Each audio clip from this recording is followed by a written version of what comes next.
to our performance. Container traffic, that is measured in 20-foot equivalent. Our transshipment, and that transshipment, Madam President, you'll see that we are really doing our best in the region. We have just started, it is new, but it is coming, and when you see the projections, Antigua and Barbuda, with the Antigua-Barbuda Port Authority, you're in safe hands. Our petroleum tonnage, the importation of vehicles.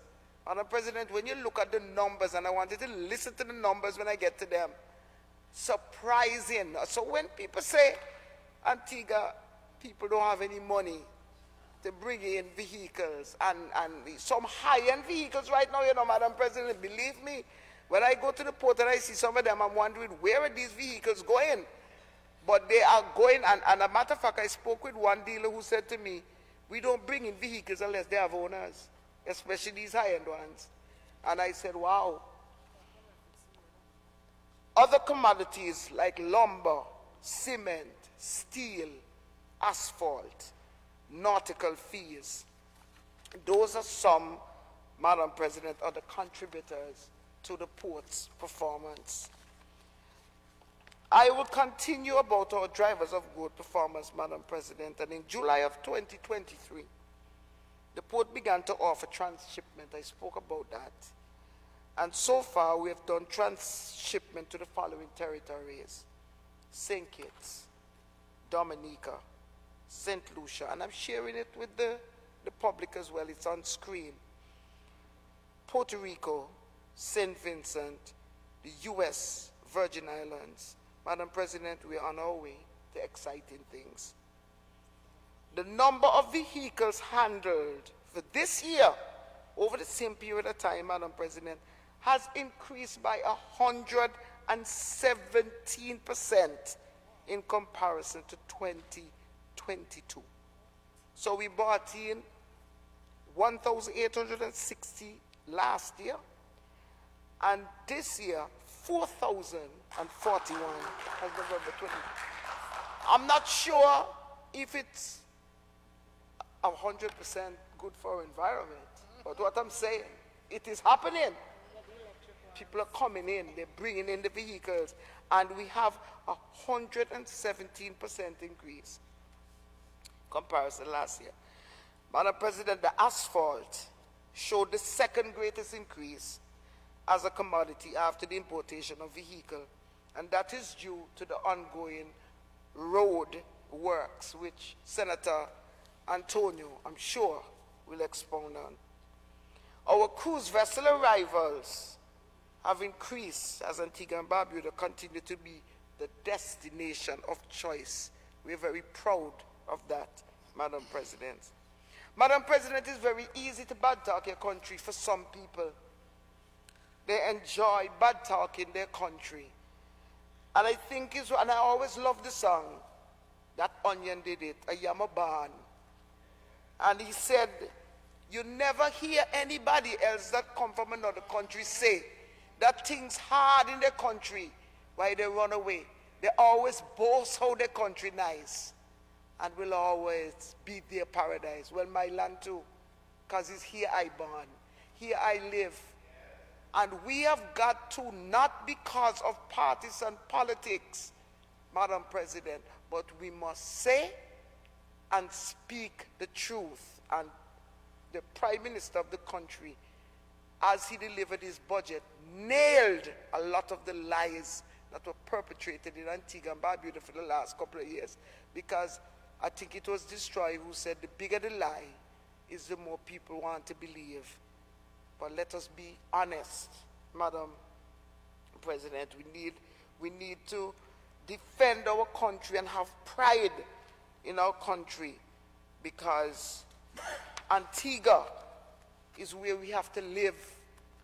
We don't have anywhere else to go. And at the end of the day, you may be too ill to catch a plane. You still have to go to Celeste the Bird Medical Center. So please, please, love your country. Madam President, our strategy and our future plans. Because we plan, clearly, we plan, and that is why it is inexplicable why a group of people who are planning to lead a country cannot spend the midnight oil and prepare your budget to come and speak to the people who elected you. Do what is necessary so that you can come. Plan. It happens the same time all year. The port is embarking on converting our operations to 24 hours, and I know Antiguans will love that. We are really trying. This is to facilitate vessel activities and the transition into a port transshipment hub. So your country, Antigua and Barbuda, will become the transshipment hub of the Eastern Caribbean. So when we are open 24 hours, we will provide that service right throughout your 24 hours, in and out, Madam President. Sometimes our union do not understand sometimes what we are attempting to do, and for partisan reason they too, whenever they are, because all unions, they are with a political organization, and so when their political organization is in office, you can't hear from them.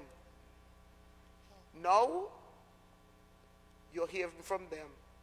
They're the loudest, and when I say the loudest, believe me, the loudest, because what they want to do is to cripple the function so that the people, the voters, will do otherwise. But it is dangerous. It's a dangerous practice, because if we cannot do it, if we cannot fix it, guaranteed you can't fix it either. Trust me. So, Madam President, to accomplish these goals, our intentions are to do the following. We're going to purchase equipment and machinery. We're going to procure the proper terminal operating system, digital operations, so you're going to see changes. Madam President, right now my team just came back looking at some cranes, and they went with our crane operators to see if that would fit what we are doing, and they're yet to report. But, I mean, formally, but I've been informed that yes, we are going to purchase those equipment and machinery. We're going to improve the efficiency of our operation by implementing appropriate gate procedures, because, Madam President, sometimes you're very slow to exit, enter, people get frustrated, so we are going to improve the efficiency of our gate operation. For board members, they know that when it comes to training and opportunity for all personnel, I make no apologies, Madam President. My staff must be trained, and I invest a lot in training, Madam President, for all of my personnel, from the top right down to the bottom. And of course, we're going to revise the port tariff, because that has been in operation since the 70s. We need to look at it, and we need to come up to date. But you know, like I said, that is very difficult, because it involves maybe an increase, and people don't like to talk about that. But everybody looking at it, and we have just gotten a brand new port, Madam President. We have to pay, we have to find the money for the Exim Bank, and so everybody must be involved in this process. There is, continue with our strategy and our future plans. There is a decarbonization of the port, and it may sound new, but this is what we intend to do.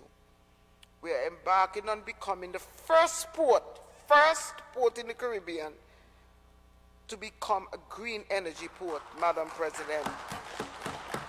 To accomplish this, We need to install solar panels and to build an energy storage to store the excess energy which we'll use to provide coal ironing service to the vessel. What is coal ironing, Madam President? This is a process of providing shoreside electric power to a ship at berth. So when the ship is in and it's already berth, Madam President, we can ask them to turn off all their auxiliary power, and then we will now supply them with this power that will be coming from the cold ironing, as it is referred. So we will make some money, Madam President, and using correctly, we will improve the air quality, Madam President, and especially near the port areas, because you know, when a vessel is in harbor, and you look at it's like at the top of the vessel, you can see the black smoke coming out at the top. So what we will ask them to do now is to shut off. We will now provide you with that coal ironing, and you won't see that anymore, Madam President. It will significantly, I heard it this morning about the carbon emission, and that is what we'll do, is significantly, Madam President, reduce our carbon emission and helping to lower the carbon footprints. And that is our mission, Madam President.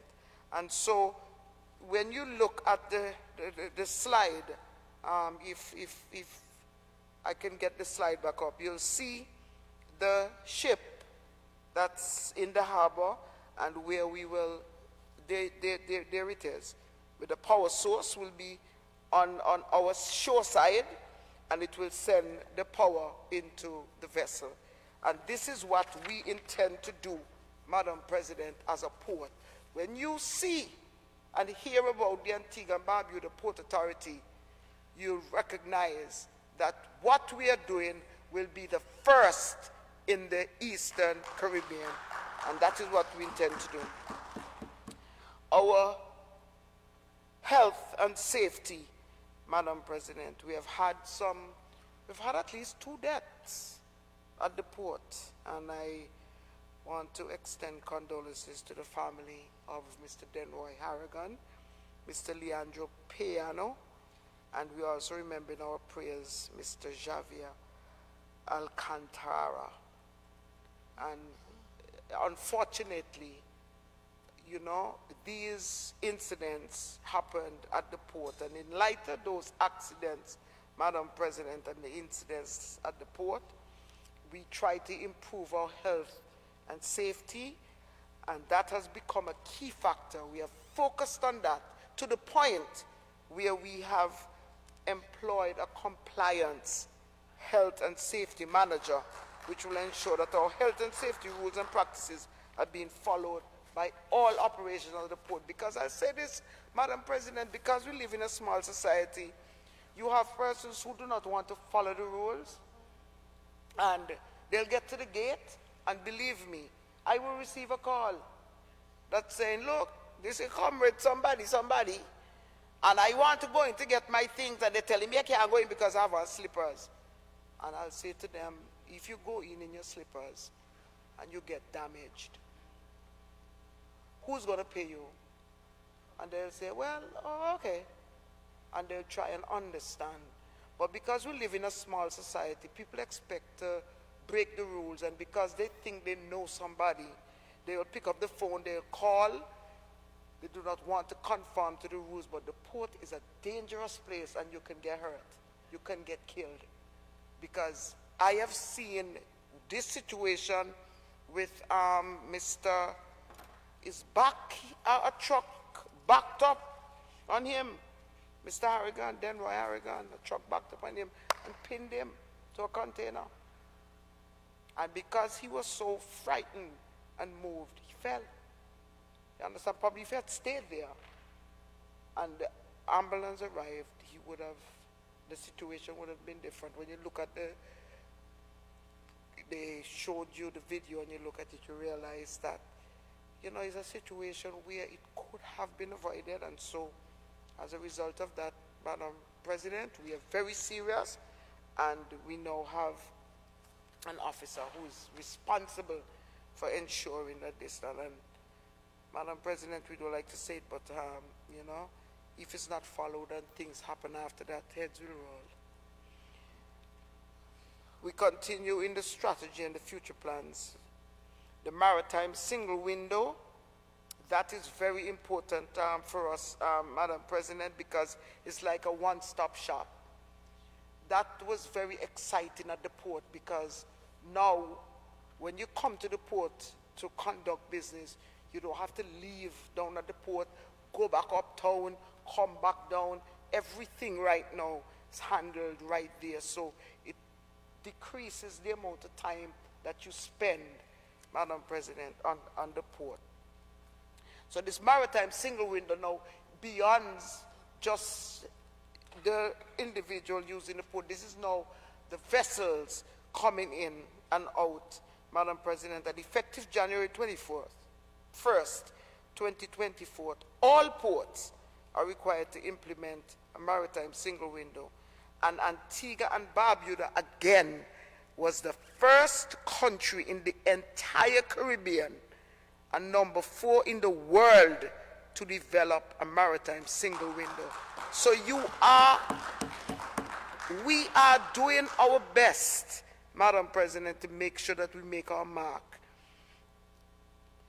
We, additionally, PMAC is teaming up with the technicians from Antigua to establish single window in the other non-OECS PMAC member ports. So they're using Antigua and Barbuda as an example of what should be done and how it is done, Madam President, and they will be going through the window and going through the Caribbean. And as I indicate, that it is a one-stop shop for all vessels coming to the port. So the port administrative procedures such as entry, departure, declaration, notice of security reports, and other related information, Madam President, before the vessel arrives will be done. So it will be easy for that maritime single window. That is how it is done. Madam President, we intend to operate a terminal operating system. We digitize the port, procuring our terminal operation system, which will create a paperless environment, because that is what we tend to do. We want to have a paperless environment, and this will entail cut costs, improve productivity and efficiency, including turnaround time for vessels, all while benefiting from the environment. And that is how we intend to do it, Madam President. We have been doing very well with our revenue, but as you know, we owe everybody to include the Exim Bank. And so what we have to do is to continue, Madam President, to increase our financials. We have our revenue for the last year and this year pretty good. Our TEUs, we have handled at least, 2,209. The TEUs, those are the containers that come into Antigua and Barbuda, and 1687, that's our expense. We have done, like I said, we have done well, not good enough, but we are doing our best, Madam President. Now, in terms of transshipment, Tropical, they have at least 97% of the transshipment so far, and Francis Trading, they have 3% of our transshipment. Madam President, for our growth for transshipment, and we have done our potential growth up to 2025. And for 2023, our volume 480 transshipment, and we did, our revenue was $370,000. For 2024, we intend to go up to 12,000, and our revenue will be about 6 million. And in 2025, we intend to go up to about 12,600 with a 7.2 million dollars in our revenue. So, Madam President, you see that from transshipment we can make some money and will put us in a little better